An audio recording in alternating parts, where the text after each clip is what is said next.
सदगुरुदेव जी की जय हो। बंदी छोड़ पूर्ण पुष्प कुशाव की जय हो। बंदी छोड़ गरीबदास जी महाराज की जय हो। स्वामी राम देवानंद जी दादा गुरु महाराज की जय हो।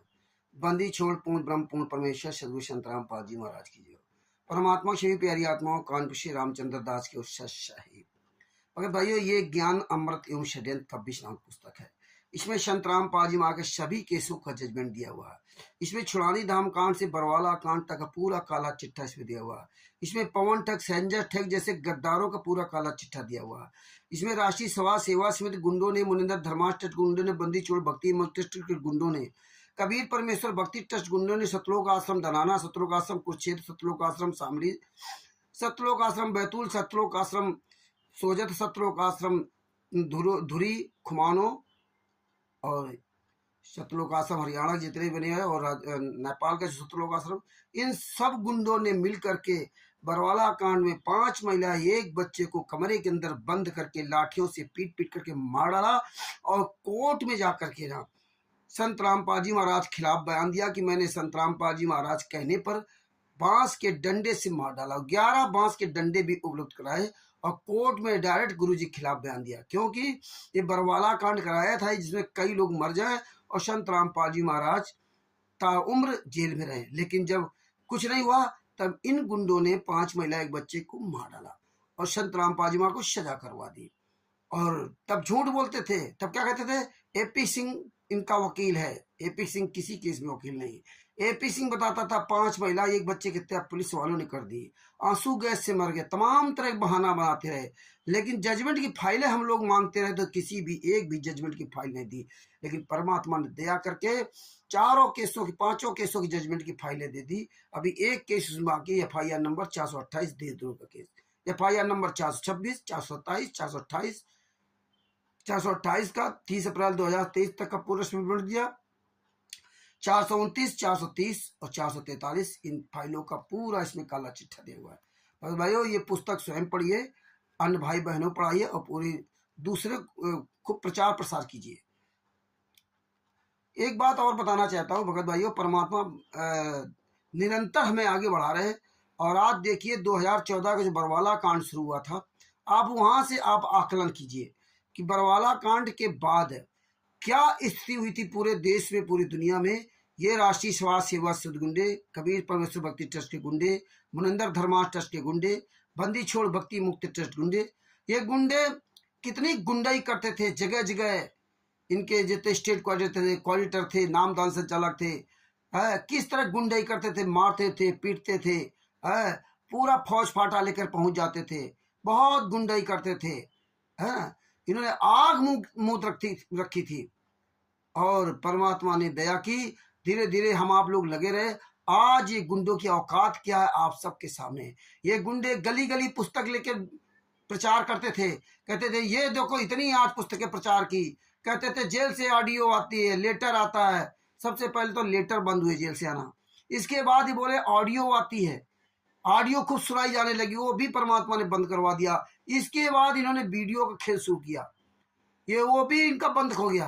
फिर वो बोले सवेरे 5 बजे आती है, वो भी इनका सुनाना बंद हो गया। कई तरह परमात्मा ने इनके सारे कुकर्मों को फेल किया, सबको दिखा दिया। और ये ज्ञान का पुस्तक गली गली में, जीने राख पुस्तक, फलाने पुस्तक, ढिमका पुस्तक, ये जगह। लेकिन परमात्मा ने जैसे जूता चलवाया, आज इनकी औकात नहीं, इन कुत्तों कहीं मुंह खोल जाएं। आप देख लीजिए जितने भी भारत में, पाकिस्तान में, अमेरिका में, इटली में, ऑस्ट्रेलिया में जितने भी नामदान संचालक, क्वालिटर, स्टेट क्वालिटर, ये सतलोक का संचालक कहाँ मर गए। ये गद्दारों की औकात नहीं है कि कहीं एक सार्वजनिक मीटिंग कर सकें। जितने भी स्टेट क्वालिटर नामदान संचालक है, जितने भी सतलोक का संचालक, ये कहीं भी गुंडे एक सार्वजनिक मीटिंग नहीं कर सकते।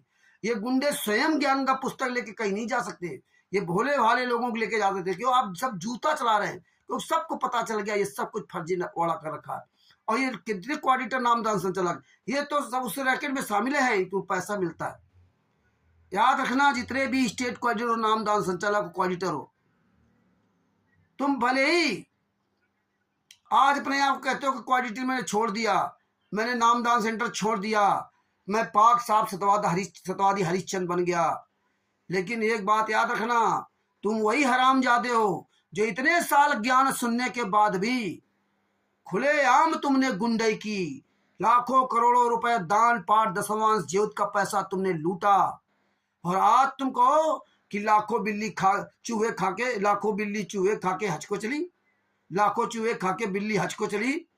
तो हज को नहीं, तुमने जितने कुकर्म किए हैं, जितने तुमने भक्तों के साथ, लोगों के साथ गाली गलौज धमकियां दी है, जितना तुमने दान पाठ दशमांश के पैसे से लूटा है, घर मकान बंगले बिल्डिंगें बनाई है, ये एक एक पैसा तुम्हें घोड़ा गधा खच्चर बन के कमा के देना पड़ेगा अगले जन्म में। याद रखना, तुम कभी उद्धार नहीं हो सकते। 600 साल पहले भी संत रामपाल जी वहां के कबीर साहब के शिष्यों ने इतना कमीनापन नहीं किया था जितना आज आप लोगों ने किया। 2014 तक, 18 नवंबर 2014 तक संत रामपाल जी महाराज ने जो कभी नहीं किया, तुम गद्दारों ने वो सारे कुकर्म संत रामपाल जी महाराज का नाम लेकर के किया। दान पाठ दशमांश ज्योत का पैसा भीख की तरह मांगा। तुम गद्दारों ने गेहूं दाल चावल आटा सब मांगा। तुम गद्दारों ने नेताओं को अपने आश्रमों बुला करके उनके तलवे चाटते रहे हो। तुम गद्दारों ने खून तक लोगों को दिलवा रहे हो। तुम गद्दारों ने शरीर तक लोगों को दान करवा दिया। इतने तुम नीच लोग हो। संत रामपाल जी महाराज ने 18 नवंबर 2014 तक ऐसे नीच काम कभी नहीं किया था। कभी किसी से दान पाठ दशमांश पैसा नहीं मांगा था। आलू टमाटर ये सब नहीं मांगे थे। गेहूं दाल चावल चना अरहर मक्का धान ये सब नहीं मांगा था। तुम कमीनों ने गली गली भीख मांग करके और हराम जादों ने वो कुकर्म किए। संत रामपाल जी महाराज को जड़ से बर्बाद करने का तुम लोगों ने काम किया है। याद रख लेना, तुमको तो कभी माफी हो ही नहीं सकती है। और तुम जैसे कमीने लोग, नीच लोग, चाहे जितना सही हो जाओ, हम तो जानते हैं कि तुम्हारे रंग रंग में, खून में, एक एक बूंद में, रंग रंग में तुम्हारे कमीनापन भरा हुआ। क्योंकि तुम इतना पाप का पैसा खाया, इतना हराम का पैसा खाया, इतना झूठ बोला है, गालियां दी, क्या क्या तुमने कुकर्म किए। तुम्हें भगवान नहीं माफ कर सकता, कोई माफ नहीं कर सकता, माफ नहीं कर सकता। अरे अर्जुन जी ने तो जरा से गलती की थी कि महाराज वहां नहीं बैठना चाहिए। इतने में उन्होंने नाक रगड़ के माफी मांगी थी, फिर भी उनको माफी नहीं होती माफी, और माफी हुई भी नहीं थी। परमात्मा ने माफी अगर किया भी था तो 250 साल तक उस पुराने शरीर में रगड़े थे। 250 साल तक कितना बड़ा कष्ट था। याद रखना, माफी नहीं हो सकती। तुम्हारे कर्मों का फल मिलेगा। और बात याद रखना भगत भाइयों, इन क्वालिटर नामदान संचालकों के स्टेट क्वालिटर कभी भी बहकावे मत आना, क्योंकि ये रोज हरामजादे पीला पर्चा डालेंगे, गुरुद्रोही। फिर 4 दिन बाद क्या कहेंगे कि परमात्मा ने उनको माफ कर दिया। देखिए, पर्चा आता सतलोक आश्रम बरवाला के नाम पर, उसमें लिखा होगा सतलोक आश्रम बरवाला हिसार हरियाणा। श्री सतलोक आश्रम धनाना का नहीं लिखा होगा, सतलोक आश्रम बैतूल का नहीं लिखा होगा, सतलोक आश्रम धुरी और खुमानों का नहीं लिखा होगा, सतलोक आश्रम सोजत या शामली का नाम नहीं लिखा होगा, सतलोक आश्रम धनाना कुरुक्षेत्र सोनीपत मुंडका ये किसी का नाम नहीं होगा, सतलोक आश्रम नेपाल धनुषा का नाम नहीं होगा। क्यों नहीं होता है? जो सतलोक आश्रम बरवाला बंद है वो नाम क्यों पीला पर्चे में आता? खुलेआम ये गद्दारी करते हैं। और ये क्वालिटर नामदान संचालक क्या सोचते हैं कि हम लोग ऐसे पीला पर्चा डाल देंगे तो लोग भगत समाज समझेगा, ले इनको गुरुद्रोही कर दिया। और ये खेल हम तुम सब गद्दारों का जानता हूं। और 4 दिन बाद क्या हुआ, उसकी माफी हो गई। अरे तुम ना तो माफी थी और ना तो तुम्हारी कोई, तुम गुरुद्रोही थे इनके चक्कर में, ना तो गुरु ने तुम्हें बाहर किया था। क्योंकि फर्जी पर्चा और फर्जी लिखा, उसमें क्या है ये तो हम जानते हैं, लेकिन तुम जानते हो कि नहीं, ये दुनिया बेवकूफ। अभी भी तुम अंधेरे में हो, अभी भी तुम क्वालिटर नामदान संचालकों पब्लिक को मूर्ख समझते हो कि मैं शतवादी हरिश्चंद्र बन गया।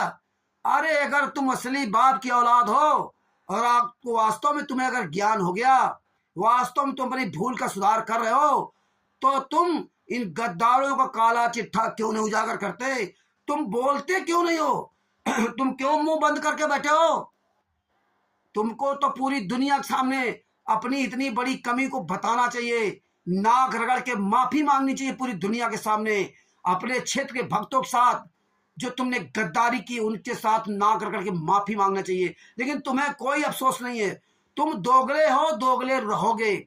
और एक बात याद रखना भगत भाइयों, कोई भी संत रामपाल जी महाराज का पुराना शिष्य हो और कई साल तक वो सच के साथ रहा हो और फिर अचानक वो बदल जाए, मैनुअल के साथ चला जाए, पवन ठग के साथ चला जाए, संजय के साथ चला जाए और जैसे काकभूषण राज नए इनके साथ चला जाए और इसके बाद वो फिर सत्यवादी हरिश्चंद्र बनना चाहे तो उससे कभी भी दोस्ती मत करना। ये दोगले लोग हैं, ये कभी भी बदल सकते, ये अपने गुरु के नहीं हैं। ये परमात्मा ने इसलिए मैं पहचान कराई है, इनका कभी साथ ना करना। ये गुरदोही नहीं, ये महागुरदोही है। इन हराम जादों के तो पानी नहीं पीना चाहिए। एक ऑडिटर नामदार संचालक, ये जितने गुंडे जो धन परमात्मा के बच्चों का पैसा खाते रहे, इन गुंडों क्या कभी पानी मत पीना। और जो ये सब छोड़ करके इन गुंडों क्या चले गए, उनसे कभी भी उनको अपने दरवाजे न बिठा देना, ना उनसे नमस्कार करना चाहिए। ये पक्के गुरदोही है। इन हराम जादों को ज्ञान क्या हुआ? देखिए कितने लोग हुजूम उठा था मैनुअल के खिलाफ और आप देखिए मैनुअल के ही तलवे चाटने लगे काफ़ी लोग, लेकिन ये कारवां बंद नहीं होगा। परमात्मा कहते हैं सवा अरबों में कोई हमारा एक होगा, अरबों में कोई हमारा एक होगा और एक अरबों के लिए भारी है।